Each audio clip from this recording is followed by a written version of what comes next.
Estrelando está começando e a minha entrevistada é Márcia Ferreira, é astróloga. Márcia, quero te agradecer muito a sua presença aqui no programa. Eu a que Márcia agradeço. é do signo de Touro, tem um ascendente em Áries ou Touro, que ela vai explicar pra gente. E a Lua no signo de Áries. Ela é astróloga desde os anos 90, certificada internacionalmente, psicóloga com especializações em psicologia analítica, é palestrante em congressos nacionais e internacionais e é fundadora do CEAP, Centro de Estudo de Astrologia Psicológica, e atuante a organizações astrológicas internacionais desde 2010. Eu convidei a Márcia justamente para falar a respeito de uma tradução que ela acabou de fazer nesse primeiro semestre de 2022 sobre um livro Estudos em Astrologia do Jung, da astróloga Liz Greene. Mas antes da gente chegar nesse assunto, né, que ela vai discorrer com muita facilidade, Márcia, por que que seu mapa tem o Sol em Touro, Taurina não dá para fugir, você tem dois ascendentes, ou Áries ou Touro, e a Lua no signo de Áries?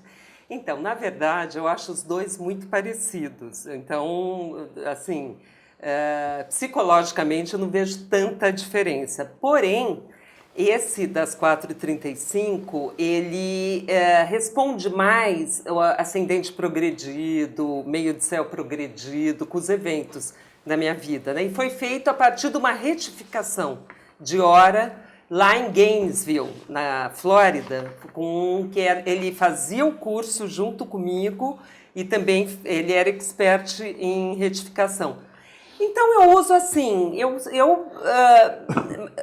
assim, sou mais familiarizada com o antigo, né? Com o Touro, ascendente de Touro. Minha mãe já tinha falecido, então não consegui saber.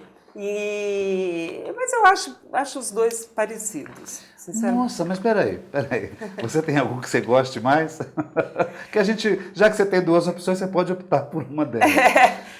Mas eu acho interessante esse tema. Antes de entrar no tema principal da nossa entrevista, é o seguinte: horário de nascimento, né?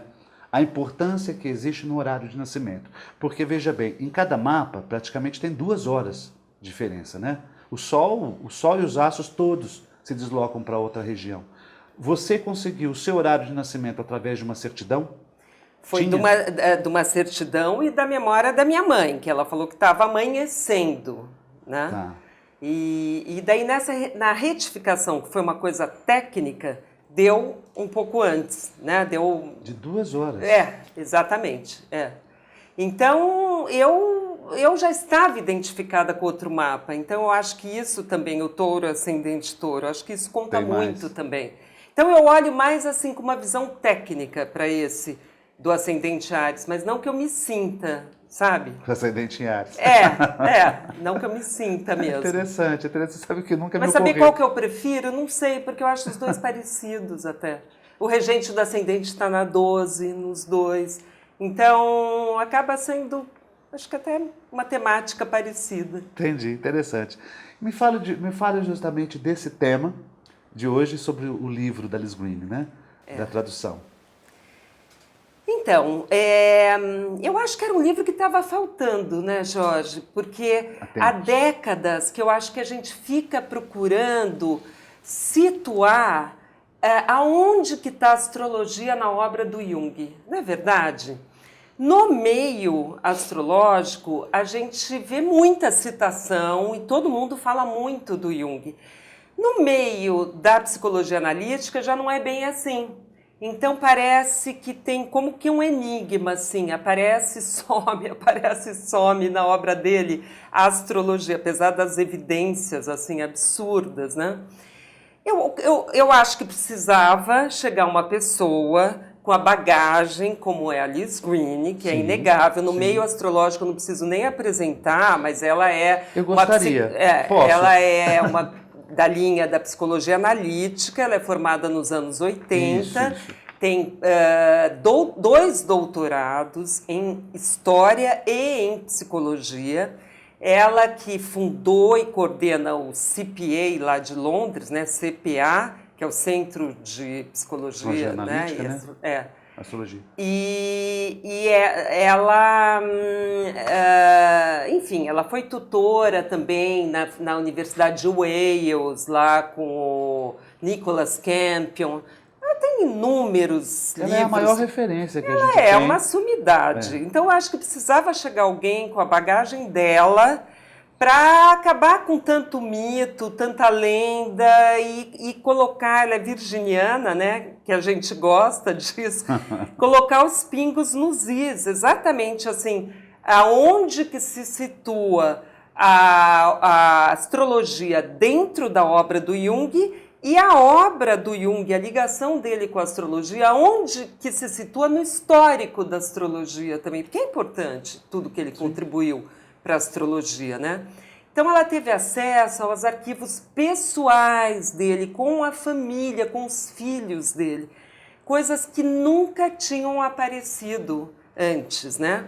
Então ela é minucioso, sabe, toda a pesquisa que ela fez. Então, como ela mesma diz no livro, se alguém quiser investigar com seriedade a obra do Jung, não pode deixar a astrologia de fora. São palavras dela. Não dá para deixar a astrologia de fora. Porque ele, nas cartas dele para o Freud, ele fala muito. Aliás, foi assim, um dos grandes motivos do rompimento entre eles, quando ele começou a assumir mais, né, a astrologia. Nos estudos alquímicos dele, nos estudos da nova era, que fala muito bem nesse livro, que é incrível, sabe? Ele se debruçou sobre isso, Alan Lee, todos eles, né? Com os pacientes dele, ele fazia os mapas dos pacientes. Tem mapas publicados no livro. Ah, tem? Sim, de paciente dele. Tem os mapas dele.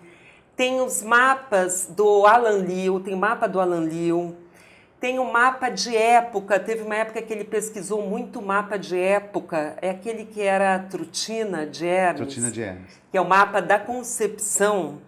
Ele com o John Thornburn se debruçaram sobre isso, então tem um mapa da concepção, um mapa de época do Jung, tem mapa progredido dele para posições futuras. Quer dizer, ele pesquisou muito, muito mesmo, sabe? Ele relata casos de pacientes onde ele faz correspondências com o mapa. Nos tipos psicológicos, ele faz também correspondências com os elementos na astrologia. Daqui a pouco você já está publicando o livro, já não precisa esperar. Você já está contando toda a história. Então, eu não posso dar tanto spoiler assim, né? Tá dando bastante Mas é que estão me perguntando, então... Não, tá ótimo, tá ótimo. Márcia, eu quero saber, eu vou deixar para o segundo bloco, eu gostaria de saber um pouco da sua relação da astrologia, né? Porque você não é somente uma tradutora, você é uma psicóloga junguiana, né? E uma astróloga há muitos anos e tem um centro também. Então eu gostaria de falar da sua relação do Jung, astrologia, como é que você faz isso nas interpretações do mapa. Tá bem? Tá bem. Voltamos já.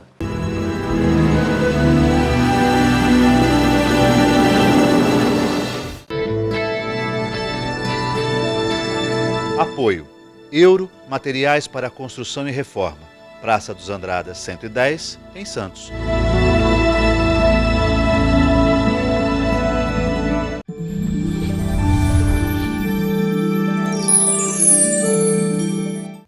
Nos dias 5 a 13 de novembro, o SINARGE, o Sindicato dos Astrólogos do Rio de Janeiro, promoverá o 23º Simpósio Nacional e 13º Internacional de Astrologia. O evento vai ocorrer no Novo Hotel Botafogo com transmissão online e o tema deste ano será Luz no Fim do Túnel. Informações 21 22 13 0972. Comunicado. A Escola Santista de Astrologia está com inscrições abertas para os cursos regulares de formação em astrologia.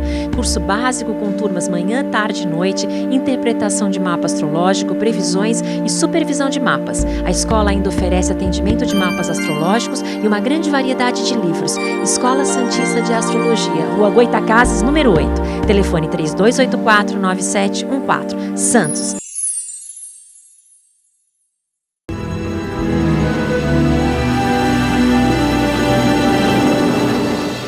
Voltamos ao segundo bloco, uma entrevistada é Márcia Ferreira. Estamos falando da relação do Jung também com a astrologia. E a Márcia tem um centro de estudos de astrologia psicológica, não é isso? Também. Você faz essa relação da astrologia com psicologia junguiana, freudiana, lacaniana ou não? Ou é só junguiana? Não é só junguiana, porque assim, eu me formei primeiro em psicologia e sempre segui a linha psicanalítica, do Freud. Daí, quando eu comecei a mergulhar na astrologia mesmo, aí que veio a psicologia analítica para mim, que é a linha do Jung.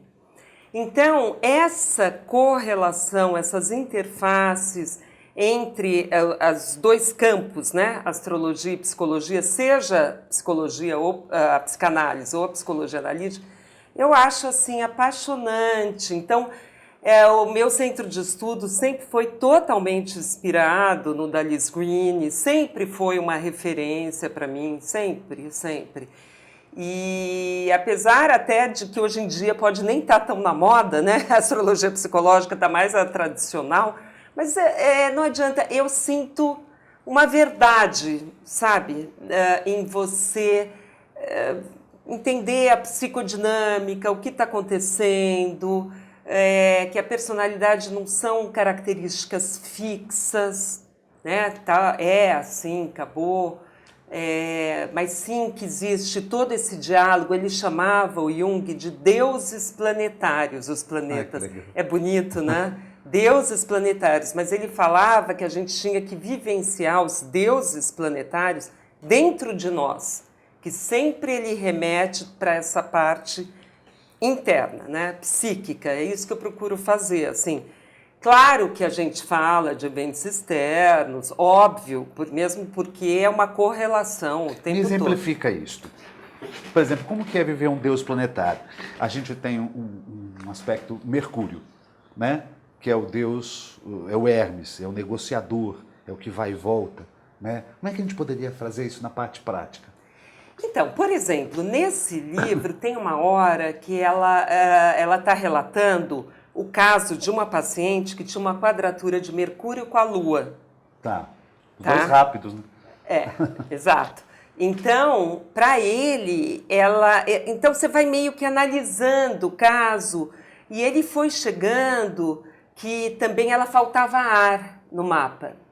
Então ele foi chegando quanto aquilo derivava para um problema do ânimos dela, porque para o Jung, o ânimos não é só questão de homem e mulher e tal, mas é também o logos, a parte mental. Então, segundo ele, essa paciente tinha ali um problema de lidar com as emoções e com o logos, né?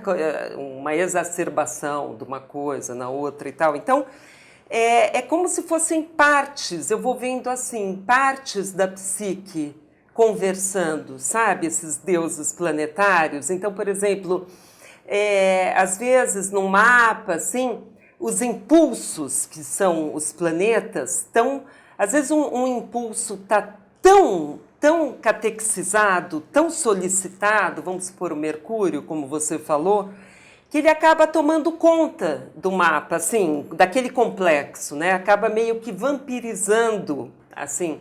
E então a pessoa acaba repetindo aquilo de uma forma primitiva, como se fosse só uma descarga de energia, assim. Então, por exemplo, fala, não conecta com os sentimentos, entende? E então... Márcia, como é difícil, numa abordagem de um mapa, você ter que expor isso para a pessoa numa primeira leitura. Mas assim, eu sempre falo isso para os alunos, né? Uma coisa é a nossa compreensão, outra coisa é como você vai conduzir, né? Isso. Uma sessão, porque se você consegue propiciar um insight, já é muito. E sempre, tanto começando como terminando, reforçando o lado positivo e o lado da força, né, do ego, assim, para a pessoa lidar com os desafios. Então, sempre a pessoa também saindo consciente dos recursos. Porque você citou uma coisa anteriormente, que foi assim, me parece que a astrologia hoje psicológica não está tão na moda, né? Existe uma astrologia mais moderna e tal, mas assim, e as pessoas mais moderna e que é antiga. Pois é, estão resgatando a astrologia tradicional, a astrologia isso ou aquilo. Ok, mas quando uma pessoa vai fazer uma leitura do mapa, né? Ela não vai, o astrólogo moderno, o astrólogo tradicional, o astrólogo psicológico, ela vai buscar o mapa dela. Ela quer se encontrar no mapa, quer saber alguma previsão da carta, o que ela está vivendo nesse momento, ela quer se conhecer mais, não é assim? Essa é a busca. Exatamente. Agora, ela não vai saber se é tradicional ou não, ela vai por indicação, ou ela vai porque visualizou você em alguma rede social, gosta do que você fala, do teu trabalho. Aí quando você vai fazer uma apresentação da carta dela, aí você utiliza essas ferramentas psicanalíticas também. Sim, sim, porque o que acontece? Eu acho que muitas vezes isso também era a visão do Jung, total, que ela fala no livro. A pessoa, por exemplo, eu até brinco, né? Se antes ela projetava no marido, na irmã, no vizinho, tal, daí ela começa a projetar no Saturno, não é verdade? O problema é por causa do trânsito de Saturno tal e tal. Então, o que eu tento fazer na mesma, só que fica um pouquinho mais longe, até mais, né, mais fácil de ninguém reclamar. Mas, assim, o que eu falo sempre assim, é voltar para si mesmo, entendeu? Perceber aonde que você... É um insight, aonde que tem a tua contribuição e aonde que você não está se dando conta das repetições. Porque a gente não se dá conta mesmo, né, Jorge? Tem muita coisa inconsciente. Até então, a gente avaliar o nosso próprio mapa é difícil. Exato, entendeu? Então, ao invés de você falar, olha, faça isso ou faça aquilo, saia do emprego, sei lá, termine o relacionamento, não termine o relacionamento, mas vamos entender como você está se colocando nessa situação e ver se é o caso de terminar ou não é o caso. Porque, por exemplo, uma vez veio uma cliente que ela era casada há muito tempo, tal, achou uma pessoa lá na internet, tinha 2 filhinhos pequenos, assim, queria largar tudo, filhinho de 2, 3 anos e encontrar o cara em outro país, né? E queria que eu falasse se ela deveria ir ou não. Mas isso rendeu tanto, mas tanto, porque dessa pergunta dela e dessa questão nós fizemos, foi assim, eu acho que a consulta mais longa que eu já tive até hoje, assim, foi quase 4 horas, foi uma loucura. Acabou virando assim, como que ela tinha um monte de coisa ali, eu lembro que ela tinha Urano e Plutão na casa 12, que ela não se dava conta e saía em rompantes, ela só conseguia fazer as mudanças dessa forma radical, sem olhar para trás. Urano e Plutão na casa 12. Explique o que significa. Porque a gente astrologuês a gente astrologa. Né? Eu tenho que ficar sempre segurando meus entrevistados. Faz bem de lembrar. Porque eu entendo, mas assim, vai passando a conversa, a gente acaba se perdendo. Exatamente. Então, nesse caso em particular, era um mapa onde estava um aglomerado dos impulsos dela num setor de muita inconsciência. Então, ela só conseguia acessar essas energias de uma forma, como eu falei, meio vampirizando. As energias tomavam conta dela, não era ela que mediava. Ela não dirigia, né? Ela deixava ser dirigida. A pessoa acaba sendo levada pelos impulsos, sem ficar à mercê, à deriva, ela vai repetindo. Mas aí eu faço uma pergunta para você agora. E como é que a pessoa faz para ter consciência disso? Tem que fazer um mapa. Terapia, né? Também.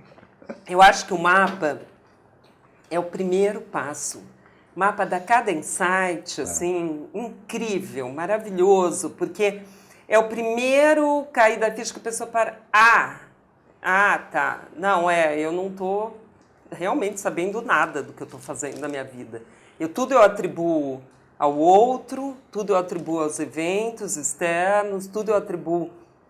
Então, eu acho que a primeira parada importante, assim, que a pessoa... Existem alguns temas no Jung que são sincronicidade, tipos psicológicos, introvertido, extrovertido, sombra, que fazem parte daqueles que estudam a tua teoria, né?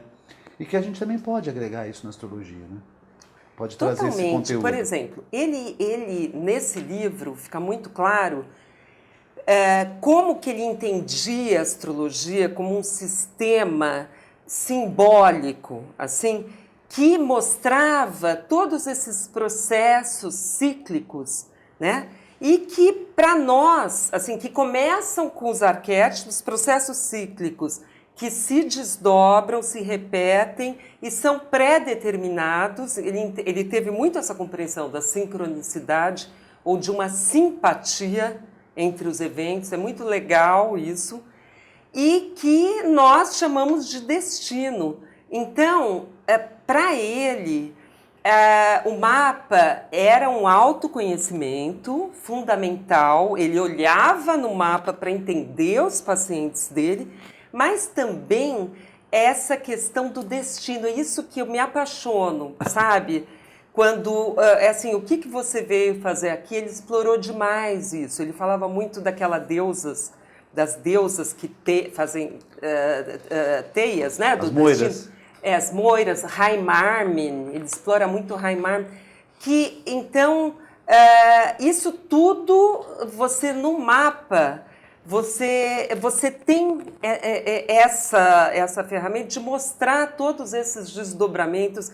Então, como ele trabalhava com o processo de individuação, para ele estava óbvio que no mapa você tinha todo esse desenrolar do que nós estamos fazendo aqui, que é o que ele chamou de processo de individuação, né? Isso. Então, ele investigou muito essas questões do destino, livre-arbítrio. Aí ele fala assim, por exemplo, que ele pesquisou muito a questão da totalidade, esse conceito de totalidade. Para ele, jamais totalidade tinha a ver com perfeição.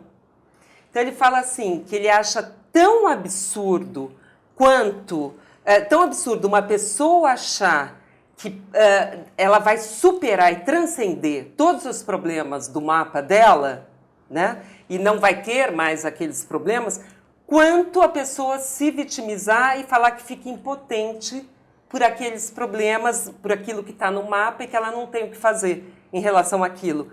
Porque sempre tem que ter essa conversa de você, na totalidade, você aceitar a sombra e as questões difíceis que o mapa mostra tão bem, mas lidar com elas, né? Saber lidar com elas, não ficar impotente. Então, essa discussão do destino e do livre-arbítrio... Isso é muito interessante. É lindo. Ela tem um capítulo só sobre isso no livro, sabe? Tem. Porque ele dizia que o livre-arbítrio é a capacidade de fazer de bom grado aquilo que deve ser feito. Exatamente. Né? É meu curso base. É meu primeiro curso. Isso é muito bacana. Eu acho isso o máximo, porque você aceitar que existe aquilo, já começa uma humildade de você não ficar só centralizado no teu ego, achando que tudo pode acontecer conforme a tua vontade egóica. Nossa, isso é muito não é. Então, quando a gente se rende a essas teias do destino e tal, e ao mesmo tempo você consegue negociar no sentido de poder trazer para dentro e aceitar e ao mesmo tempo vivenciar aquilo da melhor maneira possível, que é o desenvolvimento. E o mapa é o princípio de uma jornada, né? É o princípio da jornada, né? Exato, exatamente. Então, o livre-arbítrio é saber se vai virar direita ou esquerda, você que vai escolher, tem o problema na frente. Ou eu assumo esse problema ou eu jogo para trás. Exato. Né? E lá na frente ele me pega, né? Exato. Não é aquela história que a gente fala, a gente tem o raciocínio e tem o sentimento, né? Então acha que racionalizando aquilo, a gente controla o sentimento. Só que você esquece que o sentimento tem vida própria. Exato. Quando você acha que está dominando ele já foi embora e vai te pegar lá na frente. Exatamente.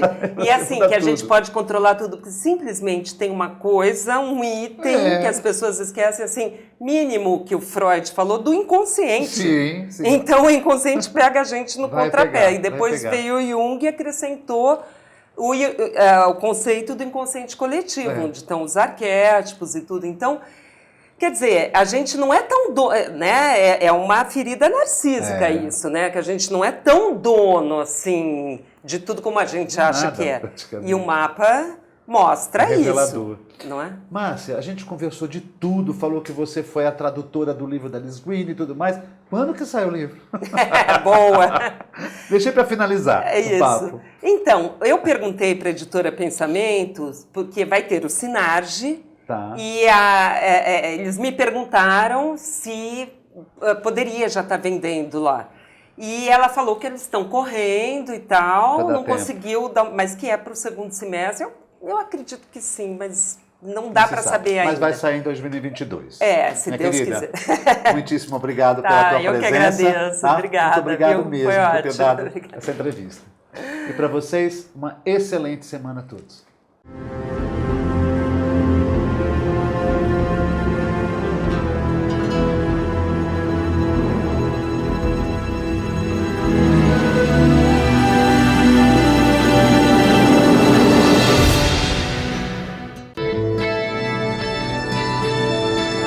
Apoio: Euro Materiais para Construção e Reforma, Praça dos Andradas 110, em Santos.